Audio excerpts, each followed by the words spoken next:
Bienvenides, bienvenides, bienvenides a Sonidos y Movimientos Afro Online. Hoy estamos recontentes porque tenemos una amiga nueva, es buenísimo. El otro día me llega un artículo llamado Un punto negro en el mapa de la Patagonia, racismo y colonialidad en las puertas del Atlántico.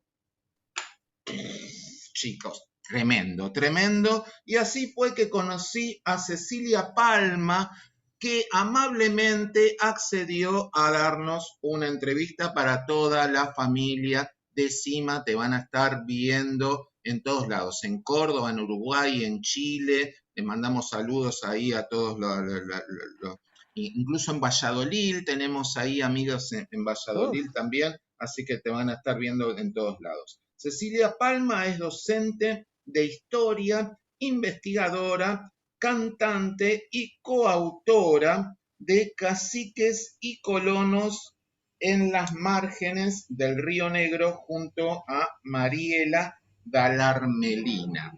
¿Lo pronuncié todo bien? Todo bien. Perfecto, maravilloso. Bueno, Cecilia Palma, te voy a hacer así alguna. Primero que nada, estábamos recién en la previa conversando un poquitito y una de las primeras cuestiones que te pregunté es, ¿vos te considerás afroargentina? Y me contestaste algo que me encantó. Así que, ¿sos afroargentina? Me parece que no. Buenas a Ah, todos los que están escuchando, primero. Muy agradecida porque estén prestándome atención y que me hayas convocado. Y ante esa pregunta, bueno, justamente pensar el racismo y la colonialidad para nosotras, cuando escribimos el libro, cuando damos clases a nuestros alumnos, siempre abordamos esta problemática con que así como el continente americano es construido en un proceso histórico muy particular y muy complejo, el continente africano igual. Entonces, ese afro encierra conflictos, una serie de conflictos, unas historias y una problemática que obviamente nos hermanan con esta construcción latinoamericana que nosotros hemos hecho, pero en la que no sé si estoy muy de acuerdo con esas palabras, por eso quizás me siento un poquito más cómoda con la negra, Palma, como me dicen, eh, que hace bien. referencia a ese color, que también hace referencia a ese mismo proceso, Sí, pero sí. que yo lo vivo de una manera diferente en función a estas construcciones historiográficas e históricas de las que estamos hablando, identitarias. Tengo Súper una compañera y interesante. una amiga acá que se llama Adriana Araque, que ella dice, yo no estoy de acuerdo con los negros, con la negritud, yo soy afrodescendiente.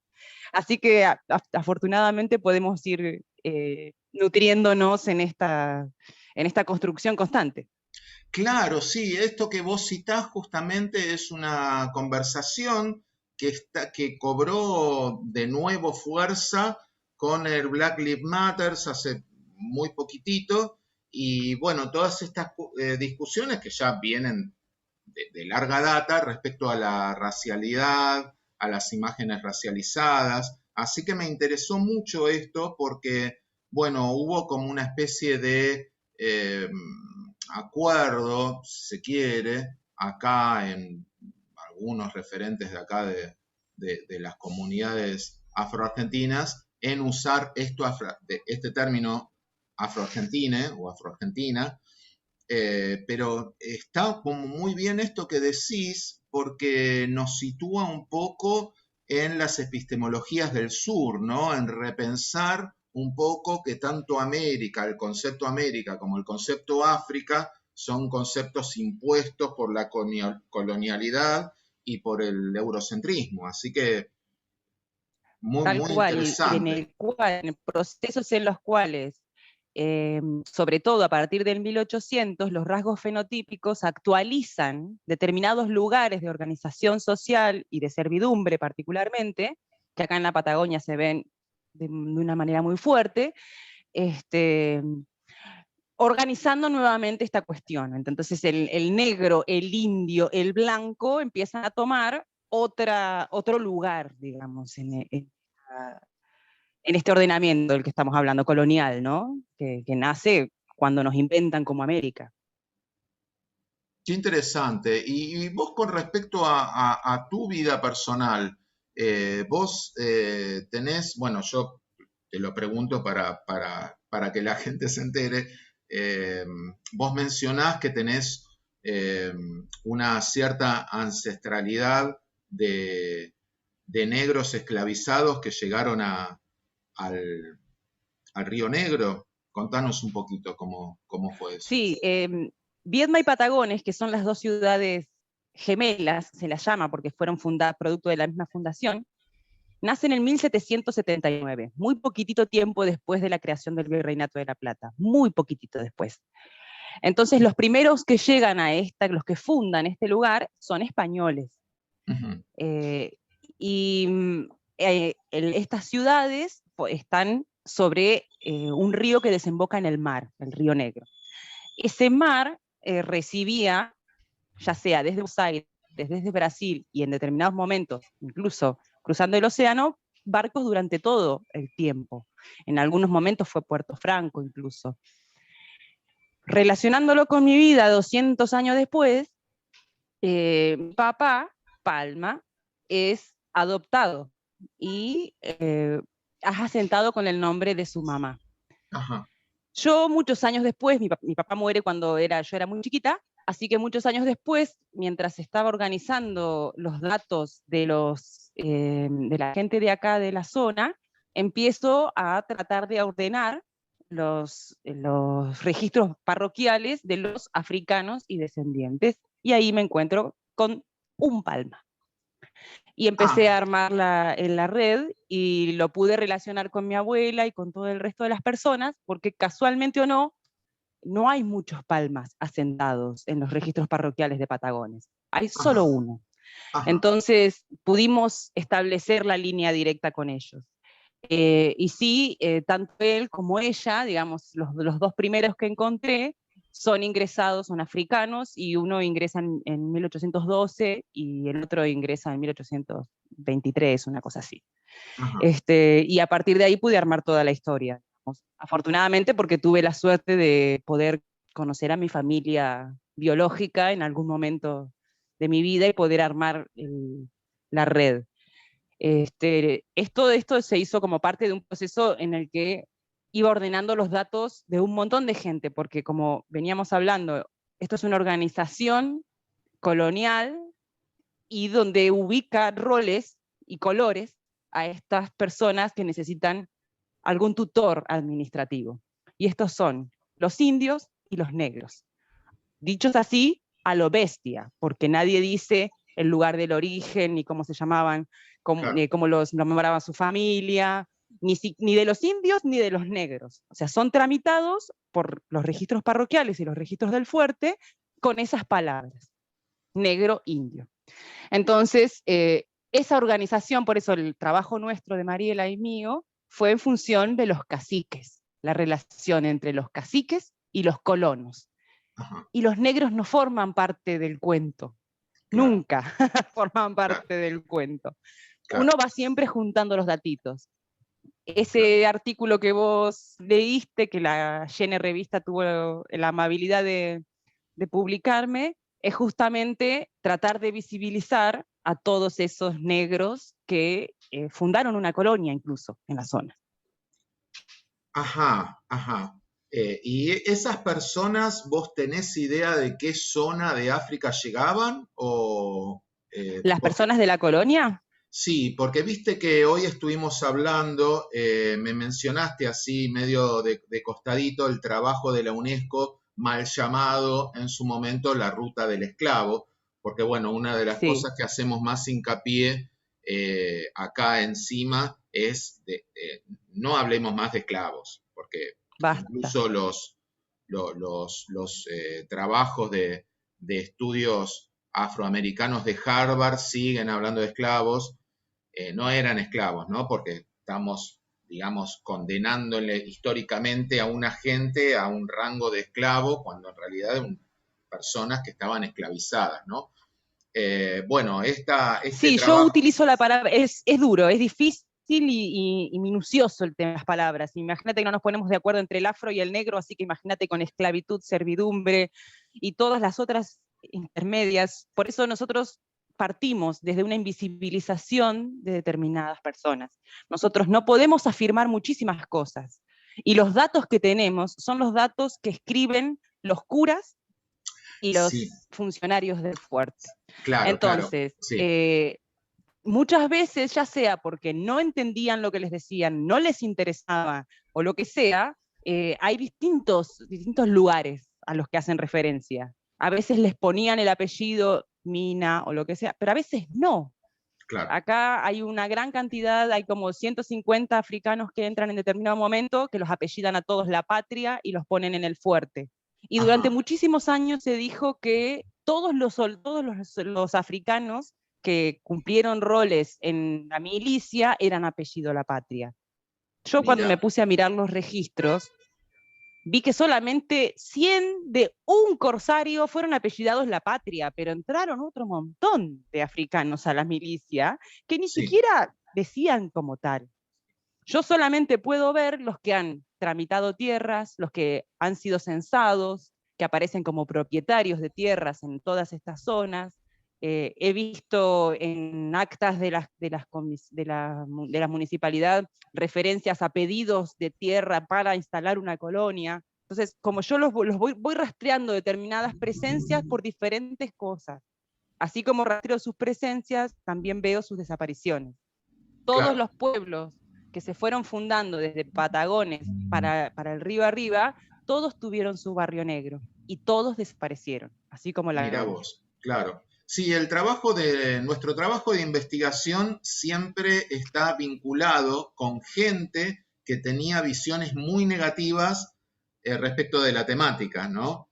Eh, o sea, yo para que más o menos quede claro, siempre cito la bula papal de Nicolás V cuando decía recomiéndese perseguir, someter y esclavizar a sarracenos y demás enemigos de Cristo. O sea que ya venimos desde el siglo XVI con una corriente política muy fuerte que tenía el objetivo de esclavizar personas para venderlas principalmente en la industria, para la industria del azúcar y del algodón. Y bueno, esto genera que cuando uno se pone a investigar, te encontrás con silencios y a veces incluso te encontrás con descripciones muy negativas de, de, de las personas y de las cosas que hacían las personas.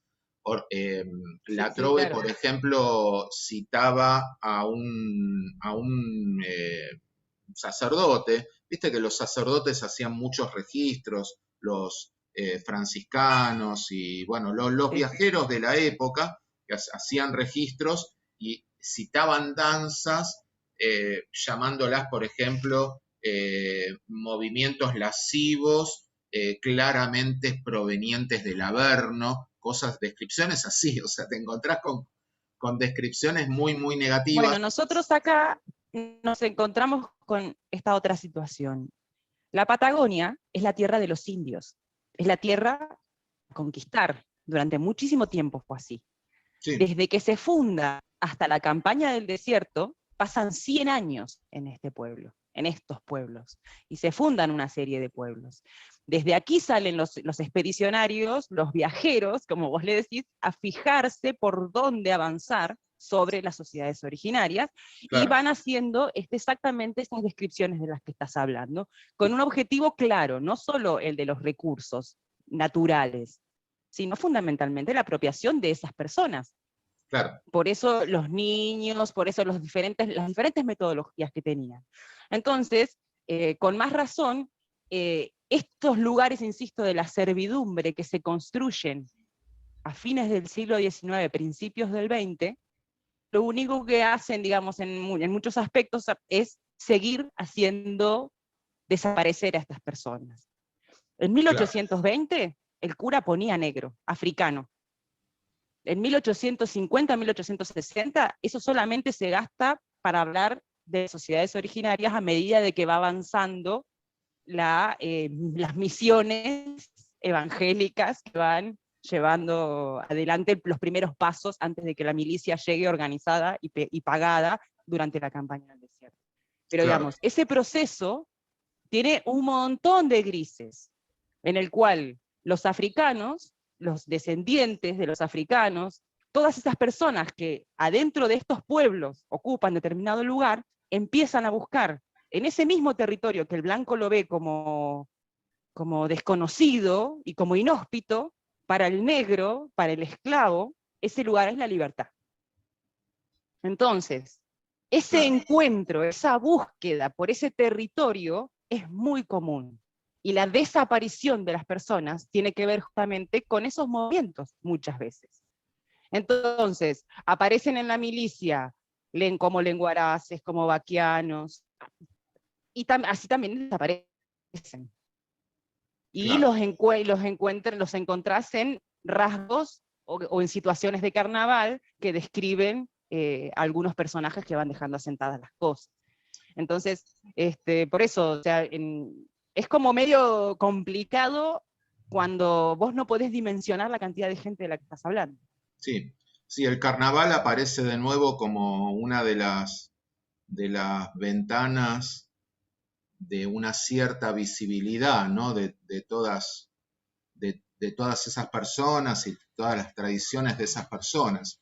Acá, bueno, Con el mejor de los casos, digamos, la clásica acá en la zona, digamos, hasta la época de la campaña del desierto, digamos que se masifica que sean niñas y niños llegados del sur, eh, son como lavanderas y cuidadoras, y los hombres como peones.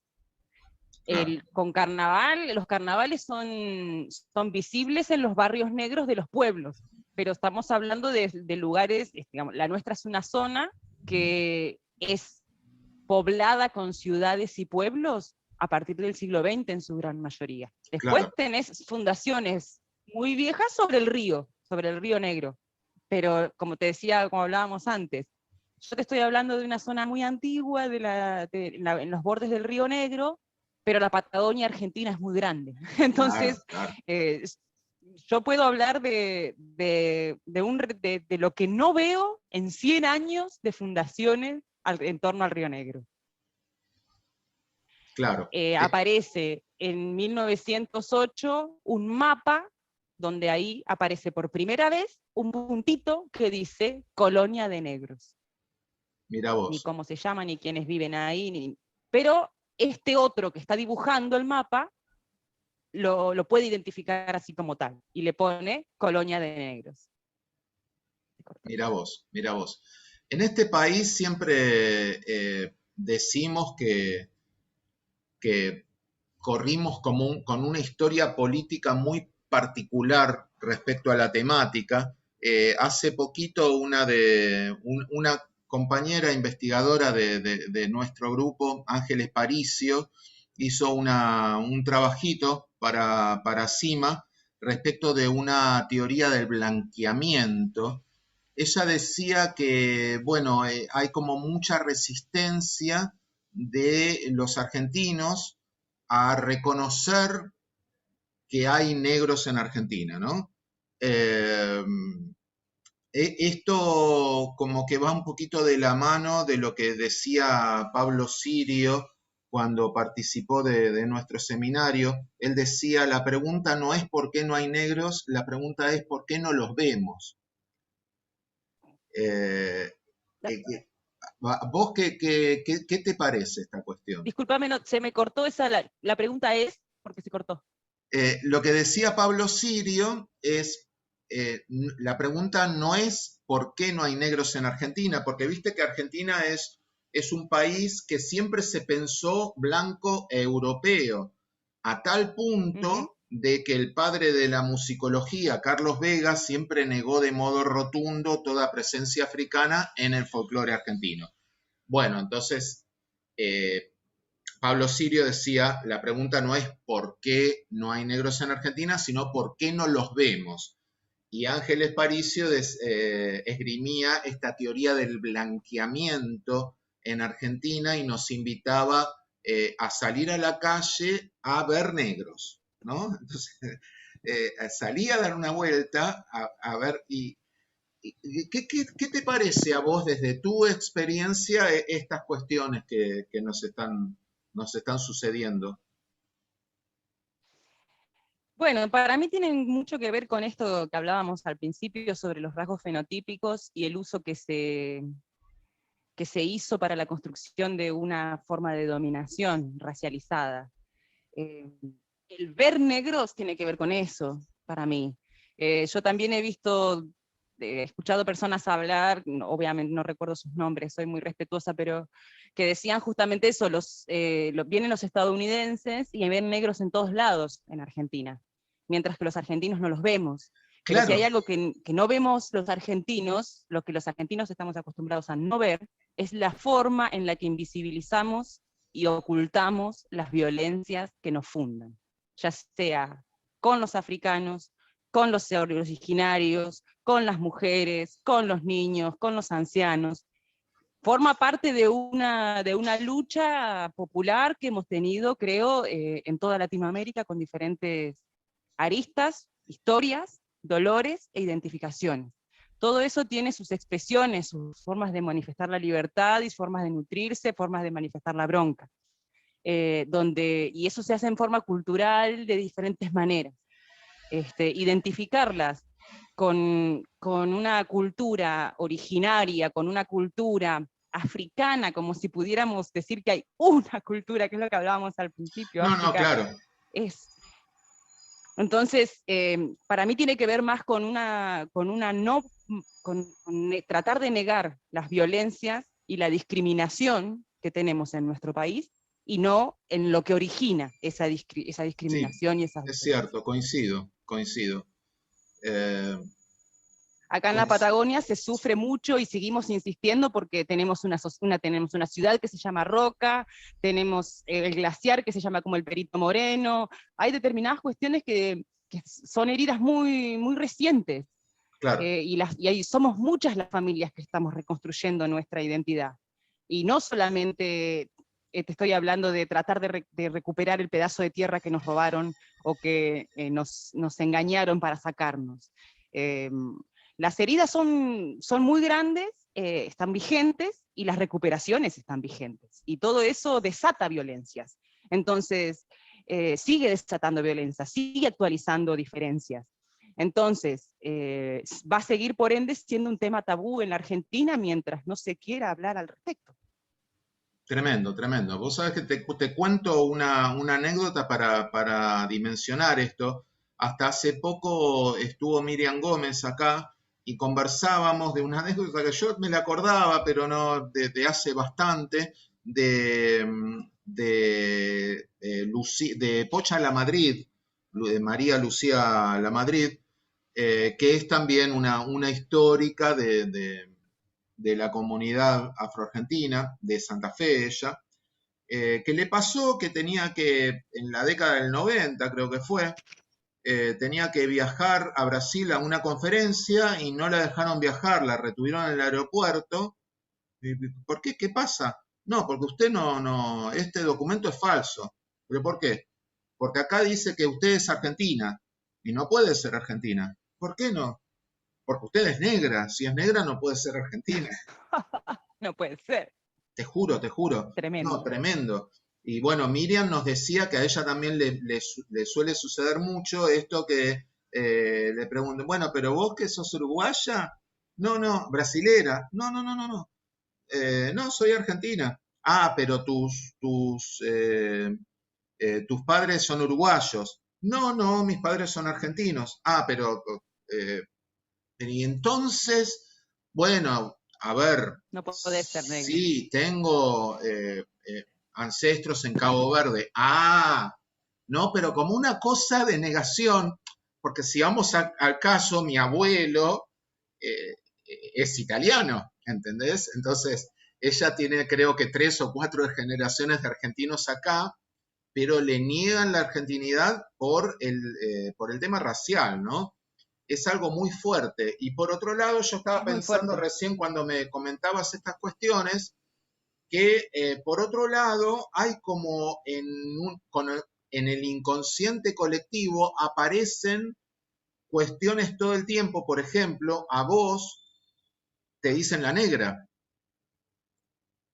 Por ahí no te ven negra, Sí. pero te dicen la negra, ¿no? Entonces, eh, como que pareciera que No, pero es estamos... que en mi caso, bueno, yo vivo en una ciudad que es muy chica, relativamente. Mi papá era una persona, tocaba percusión, era bastante relativamente conocida entre la gente, y mi papá tenía hasta las motas y todo. Era como también, por ahí cuando lo lean al artículo los que quieran, verán que ahí dice, a mí me decían, tu papá era el único negro de Viedma. Y siempre se habla de eso, o sea, yo cuando estuve estudiando en la universidad, acá en Viedma, y tuve la materia de afroasiática, la profesora,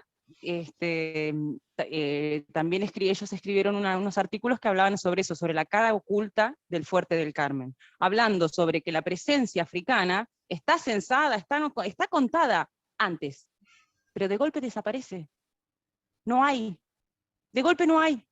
Y dicen, ¿por qué no hay? ¿Por qué se van los negros de Patagones? ¿Por qué se van los negros de Viedma? ¿Por qué desaparecen los barrios esos? Ella nació en 1950 y recuerda el barrio negro de Viedma. Mi mamá nació en el 49 y recuerda ese barrio. La gente, la gente adulta de hoy de Conesa, de Guardiamitre, también recuerda los barrios. Pero casualmente o no, nadie recuerda quién los desalojó, o por qué se fueron, o cómo se fueron, y mucho menos a dónde. Entonces, ¿eso qué está ocultando? Violencias, Claro, desalojos, dolores, y dolores que se pactan en silencio en las comunidades y en las sociedades. Y eso sucede desgraciadamente en toda nuestra Argentina y volvemos otra vez a lo mismo. La campaña del desierto fue en 1879, sí, pero sobre el Chaco fue en 1913. Hay cosas que no terminan. Hay cosas que fueron durante todo el siglo XX. Y encima ese es después un vino punto la muy dictadura cívico-militar. interesante. Ese es un punto muy interesante porque ahora, por ejemplo, las teorías decoloniales están diciendo ojito cuando hablamos de la época colonial, porque la época colonial no terminó, chiques. No, no terminó. Te voy a contar una anécdota. En el 2012 fuimos con unos alumnos a Bahía a participar de las audiencias al juicio del quinto cuerpo del ejército durante la última dictadura. Y en uno de los impas nos encontramos con varias madres de hijos desaparecidos y había una señora de Jujuy. Y se puso a hablar con Ajá. los chicos de 16 años y les decía, ustedes no saben cómo es allá, porque sí, acá pasaron cosas terribles, pero allá es una sociedad colonial. Sigue siendo al día de hoy, 2012 decía la señora, sigue siendo al día de hoy una sociedad muy colonial. Entonces, cuando se la agarran con gente como nosotros, te dinamitan. ¿No sabés lo que fue para los chicos escuchar eso? Y empezar a pensar con la profesora de historia, ¿dónde terminaba lo colonial? ¿Qué significa colonial? Y obviamente en todo ese ordenamiento, qué lugar tiene la raza o los rasgos fenotípicos, o que te digan de una manera u otra. Bueno, para mí realmente Cecilia es una alegría dentro de todo este dolor y esta historia sangrienta que estamos tratando de reconstruir. Es una alegría encontrar a una docente interesada en estas cuestiones, porque realmente creo que si hay una posibilidad de reconstruirnos y sanar esas partes de la historia es a través de la educación. Así que bueno, me alegra mucho, mucho haberte reencontrado. Me quedo con esta última anécdota eh, y nos comprometemos para una segunda parte, ¿no es cierto? Porque a mí me Tal cual, quedaron como... me tenés mucho para contarme aparte.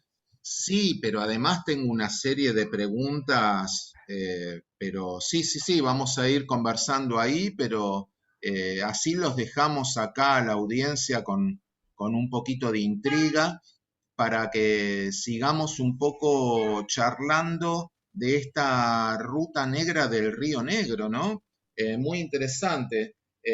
Chiques, entonces, Cecilia Palma, un punto negro en el mapa de la Patagonia, racismo y colonialidad en las puertas del Atlántico. Me encantó ese título, es largo, pero dice mucho.